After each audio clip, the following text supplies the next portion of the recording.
Hello दोस्तों, मैं हूं आपका होस्ट एंड दोस्त विनोद कुमार कुशवाहा और आप देख रहे हैं सिने टॉकर चैनल। तो आज के इस वीडियो में हम व्हील ऑफ टाइम के सीजन 1 के एपिसोड नंबर 2 की स्टोरी को आपके सामने एक्सप्लेन करने वाले हैं। तो कहानी की शुरुआत व्हाइट क्लॉक के एक कैंप से की जाती है और अगर व्हील ऑफ टाइम की किताब में बात करें तो इन्हें चिल्ड्रन ऑफ लाइट या चिल्ड्रन कहकर पुकारा जाता है। और फिर हमें एमोन वाल्डा के कैरेक्टर से मिलवाया जाता है और हम देखते हैं कि एमोन एक एसएडाई के मेंबर को टॉर्चर करते हुए उससे उनके ग्रुप के बारे में पूछ रहा है और उसकी अंगूठी हाथ से निकालने के बाद उससे बोलता है कि एक आइसेडाई को मालूम होना चाहिए कि क्रूरता ही दया तक पहुँचने का एक बात रास्ता होता है। और हम देखते हैं कि उसकी अंगूठी को अपने कलेक्शन में शामिल कर लेता है और फिर जाम पीते हुए उसके जलने का मजा लेता है। और इधर हम देखते हैं कि अभी भी वो लोग ट्रोलॉक से भाग रहे हैं और हमें ये भी दिखाया जाता है कि ट्रोलॉक की आर्मी अभी भी उनका पीछा कर रही है। और फिर हम देखते हैं कि वो लोग भागते हुए एक झोपड़ी तक पहुंच जाते हैं और हमें पता चलता है कि वो लोग टैरन नदी के पास पहुंच चुके हैं और बूढ़े आदमी की मदद लेते हुए और जोर देते हुए वो नाव में बैठ जाते हैं। और नदी का पानी गहरा होने की वजह से वो लोग आगे नहीं बढ़ते हैं और हम देखते हैं कि फेड यानी कि उनका लीडर वहां पे पहुंच जाता है। और हम देखते हैं कि जब वो लोग उस पार तक पहुंच जाते हैं तो फेड अपना खूंखार रूप भी दिखाता है और बूढ़े आदमी के पूछने पे वो उसे बताती है कि फेड शैतान का सेवक है और वो ट्रोलॉक या त्रास्को से बहुत सारी चीजें करवा सकता है लेकिन वो उनसे नदी पार नहीं करवा सकता है। और जब मोरेन उसे यहाँ से चलने को कह रही होती है तो लैन रस्सी को काट देता है। और हम देखते हैं जब मोरेन पानी में बवंडर पैदा करने लगती है तो अपने परिवार या अपने बेटे को लेने के लिए नदी में कूद जाता है और नाव के साथ वो भी सभी के आंखों के सामने डूब जाता है। और हम देखते हैं कि उनसे भागते हुए वो फिर से आगे बढ़ने लगते हैं और सुरक्षित होने के बाद वो लोग एक जगह पे रुककर आराम करने लगते हैं। और हम वहाँ देखते हैं कि मोरेन घोड़ों को ताकत देने के लिए अपनी शक्ति का इस्तेमाल करती है। और हम देखते हैं कि जब सब लोग सो रहे होते हैं तो मोरेन एग्वेन के पास आकर उसे चेक करने लगती है और रैंड भी इस नज़ारे को देख रहा होता है। और हम देखते हैं कि एग्वेन जाग जाने के बाद वो दोनों जंगल में जाकर बातें करने लगते हैं और मोरेन उससे 3 वचनों के बारे में पूछती है और वो उसे बताती है कि व्हाइट टावर को घेराबंदी से आजाद करने के लिए आइसेडाई ने इन 3 वचनों की शपथ ली थी। और जब एग्वेन 3 वचनों को सही से नहीं बता पाती है तो वो उसे बताती है कि पहला, सत्य के अलावा कोई और शब्द नहीं कहना, और दूसरा, कोई ऐसा हथियार नहीं बनाना जिससे किसी की भी हत्या हो सके, और परम शक्ति का तब तक यूज नहीं करना है जब तक कि खुद पे ना बनाए या फिर किसी को बचाने के लिए या अपने रक्षक या किसी आइसेडाई की जान पे ना बनाए। और ये सारे वचन परम शक्ति से बंधे हुए हैं और हम चाह कर भी इन्हें तोड़ नहीं सकते हैं। और वो उसे बताती है कि अगर मैं उस नाविक को उस नाव को ले जाने देती तो त्रासक उसे मार डालते और फिर नाव पे बैठकर उस नदी को पार कर लेते। और वो उसे बताती है कि तुम्हारे अंदर जो शक्ति है वो तुम्हारी ताकत का एक छोटा सा अंश है और तुम अपना दिमाग कैसे चलाती हो ये आने वाले युद्ध पे और उसका परिणाम तुम्हारे फैसले पे टिका है। और उसे एक पेंडेंट देकर उसके पत्थर में देखने को कहती है और जब वो अपना दिमाग शांत करके उसे देखती है तो उसे कुछ सुनाई देता है। और मोरेन उसे बताती है कि तुम हवा से बातें नहीं करती हो बल्कि हवाएं तुमसे बातें करती हैं। और वो उसे अपना पेंडेंट दे देती है। और जब एग्वेन वहां से आकर रैंड के पास सोती है तो रैंड उससे बोलता है कि आज वो अकेले सोना चाहता है। और फिर हम देखते हैं कि पेरी ट्रोलॉक के हमले में घायल हो चुका है। और इधर हम देखते हैं कि रैंड अपने सपने में उठकर बैठ जाता है और खांसते हुए अपने मुंह से एक चमगादड़ को निकालता है और डार्कपन की परछाई के साथ ही उसकी नींद टूट जाती है। और जब वो नींद से जागता है तो चमगादड़ वहीं पे मरा होता है। और जब वो सबके पास आता है तो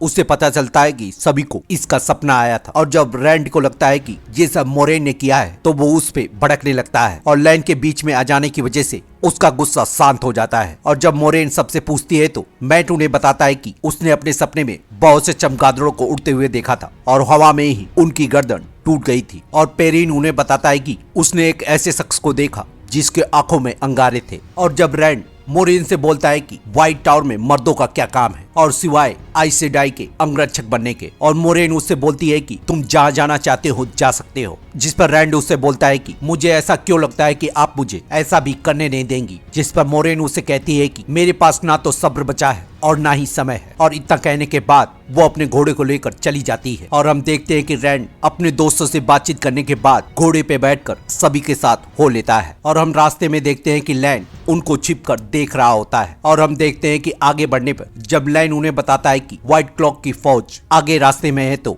मोरेन अपनी अंगूठी लैन को दे देती है। और हम देखते हैं कि वहाँ के लीडर से बातचीत करने के बाद एमोन वाल्डा उनकी तलाशी भी लेता है और फिर वो लोग अपनी मंजिल की तरफ निकल पड़ते हैं। और जब वो लोग रास्ते में चलते हुए मनिथरन का गीत गाने लगते हैं तो उसके खत्म होने के बाद मोरेन उन्हें बताती है कि इसका मतलब पर्वतों का घर होता है और उन्हें बताती है कि ये वही जगह है जिसे तुम लोग टू रिवर बुलाते हो। और वो उन्हें बताती है कि त्रासक युद्ध में मनिथरन की आर्मी छोटी होने के बावजूद भी वो शैतान से आखिरी दम तक लड़ते रहे और वो 3 दिनों तक उनसे लड़ते रहे, लेकिन पड़ोसी राज्य वादा करने के बावजूद भी उनकी मदद करने के लिए नहीं पहुंचे और मदद न मिलने की वजह से 13 दिनों बाद वो लड़ते हुए नष्ट हो गए। और रानी एल्ड्रिन ने अपने पति को अपने आंखों के सामने मरते हुए देखा और रानी ने दुखी मन से अपनी शक्ति का यूज करके उनके ऊपर आग बनकर बरस पड़ी और उसकी वजह से सारे शैतान मारे गए। लेकिन रानी एल्ड्रिन अपने पावर को यूज करने की वजह से जलकर राख हो गई और जो बच्चे और जो लोग गुफाओं में छुप गए थे वो लोग फिर से इकट्ठा होकर वहां पे वापस आए और उन्होंने अपनी जमीन को फिर से हासिल किया। और इसीलिए इस गाने में कहा गया है कि आंसू बहाओ, जो लोग इस जंग में खो गए हैं उनके लिए आंसू बहाओ और वही खून तुम्हारे रगों में भी दौड़ रहा है। और फिर हम देखते हैं कि कुछ दूर जाने के बाद वो लोग एक जगह पे रुक जाते हैं और हम देखते हैं कि पेरिन जब नदी से पानी भरकर अपने गांव को देख रहा होता है तो बहुत सारे भेड़िए उसे दोनों तरफ से घेर लेते हैं और उनका लीडर आगे बढ़ते हुए पेरिन के गांव को चाटकर अपने साथियों के साथ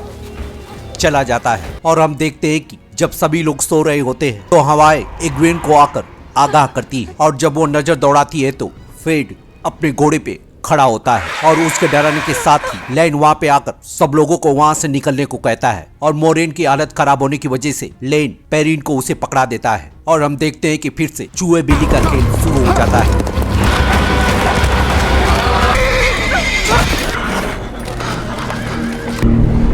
और सायों के शहर की दीवार आने पे त्रासकों की सेना उनका पीछा करना बंद कर देती है और वाल के नजारे को दिखाने के बाद लैन के कहने पे वो लोग अंदर चले जाते हैं। और अंदर जाने पे हम देखते हैं कि पूरा का पूरा शहर या पूरा का पूरा महल खाली होता है और यहाँ तक कीट पतंगे या कोई चिड़िया या जानवर भी भटक नहीं रहा होता है। और गेट खुलने के साथ ही वो लोग अंदर घुस जाते हैं और हम देखते हैं कि मोरेन की हालत धीरे धीरे बद से बदतर हो रही है और लैन उन्हें बताता है कि ये सायों का शहर एरिडोल है और त्रासक युद्ध के दौरान ये सबसे धनी और सबसे शक्तिशाली शहर था और जब दुनिया को इनकी जरूरत थी तो इन्होंने उनसे बचने के लिए दीवार बना ली और खुद को बंद करने के साथ ही दूसरे राज्यों को जलने दिया। और ये वही लोग थे जिन्होंने मिनेथ्रन को मदद करने का वादा किया था और वो उन्हें बताता है कि इनकी बुरी नीयत की वजह से शैतान ने यहाँ के हर इंसान को और हर एक चीज को निगल लिया और तब से ये शहर पूरी तरह से खाली है और इसी वजह से त्रासक भी मौत के डर से कदम नहीं रखते हैं। और लैन उन्हें वार्निंग देते हुए किसी भी चीज को छूने से मना करता है और हम देखते हैं कि रैंड महल से बाहर निकलते हुए बाहर के नजारे को देखने लगता है और थोड़ी देर बाद एग्वेन भी उसके पास आ जाती है और हम देखते हैं कि मैट लैला के हाथ के बनाए गए एक खंजर को पेरिन को दे देता है और हम देखते हैं कि मैट रात में भटकते हुए साय का पीछा करने लगता है और जब अंदर जाने पे उसे एक बॉक्स दिखता है तो लैन के मना करने के बावजूद भी वो उस बॉक्स को खोल देता है और खंजर के उठाने और उसे खोलने के साथ ही साय अपना कमाल दिखाने लगते हैं और सायों की चपेट में आने के बाद उनका एक घोड़ा राख में तब्दील हो जाता है। और जब मोरेन जानती है तो वो लैन से बोलती है कि तुमने सबकी जान खतरे में डाल दी है। और फिर हम देखते हैं कि सायों की वजह से वो लोग 2 गुटों में बंट जाते हैं और हम देखते हैं कि लैन मोरेन को लेकर सायों से बचते हुए निकल जाता है और इधर हम देखते हैं कि पेरिन और एग्वेन सायों से बचते हुए छत पे चले जाते हैं और इधर हम देखते हैं कि मैट और रैंड दरवाजे को फांगने के बाद सुरंग के रास्ते से नदी तक पहुंच जाते हैं और पेरिन और एग्वेन छत से पानी में कूद जाते हैं। और इधर हम देखते हैं कि लैन मोरेन को लेकर जंगल के अंदर चला जाता है और इधर हम देखते हैं कि मैट और रैंड लकड़ी के सहारे नदी को पार करने लगते हैं और एग्वेन और पेरिन नदी को पार करने के बाद उन्हें आवाज देकर खोजने लगते हैं। और इधर हम देखते हैं कि 9 में लेन के गर्दन पे एक तलवार रखकर उसे धमकी देते हुए अपने दोस्तों के पास ले जाने को बोलती है। और इसी के साथ ये एपिसोड यहीं पे खत्म हो जाता है। तो मिलते हैं इसके अगले वीडियो में या किसी और टीवी सीरीज को एक्सप्लेन करते हुए। तब तक के लिए शुक्रिया।